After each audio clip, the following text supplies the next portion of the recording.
রবিবার সকালে শেরপুরের শ্রীবর্দী উপজেলার গোপালখিলা খেলার মাঠে হেলিকপ্টারে অবতরণ করেন জামায়াত আমির ডক্টর শফিকুর রহমান। পরে জামায়াত নেতাকর্মীদের সাথে নিয়ে প্রয়াত রেজাউল করিমের বাড়িতে গিয়ে তার কবর জিয়ারত করেন, অংশ নেন দোয়া মাহফিলে।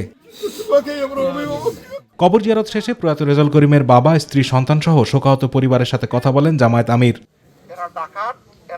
পরে শেরপুর শহীদ দারোগা আলী পৌর পার্কে 10 দলীয় ঐক্যজোট সমর্থিত ও জামায়াত ইসলামীর মনোনীত শেরপুর জেলার 3টি নির্বাচনী আসনের মনোনীত প্রার্থীদের পক্ষে নির্বাচনী জনসভায় যোগ দেন ডক্টর শফিকুর রহমান। প্রধান অতিথির বক্তব্যে তিনি বলেন, জাতি এক কঠিন বাঁকে দাঁড়িয়ে আছে। 12 তারিখ মানুষ পরিবর্তনের পক্ষেই ভোট দেবে।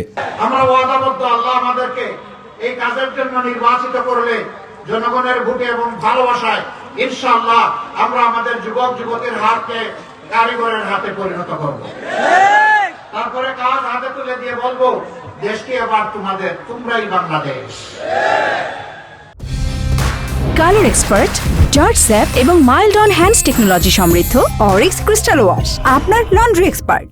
আমিরে জামাত বলেন, দেশের সবচেয়ে মজলুম দল জামায়াতে ইসলামী, যারা শত জুলুম নির্যাতন সহ্য করেও মানুষের অধিকারের জন্য লড়াই করে গেছে।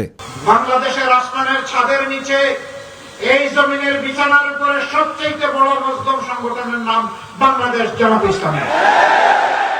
ক্ষমতায় গেলে চাঁদাবাজি, দখলবাজি ও টেন্ডারবাজি বন্ধ করা হবে উল্লেখ করে আমির বলেন, সম্মানের সাথে যেন সবাই কাজ করতে পারে সেভাবে ঐক্যবদ্ধভাবেই দেশ গড়ে তুলবে জামায়াতে ইসলামী।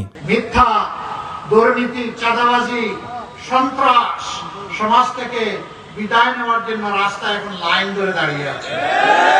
এখন ঘন্টাটা একটু জোরে বাজাতে হবে আগামী 12 তারিখ ইনশাআল্লাহ। পরে দলীয় প্রার্থীদের হাতে দলের প্রতীক তুলে দেন ডক্টর শফিকুর রহমান। আতিকুর রহমান তিতাস, মাই টিভি।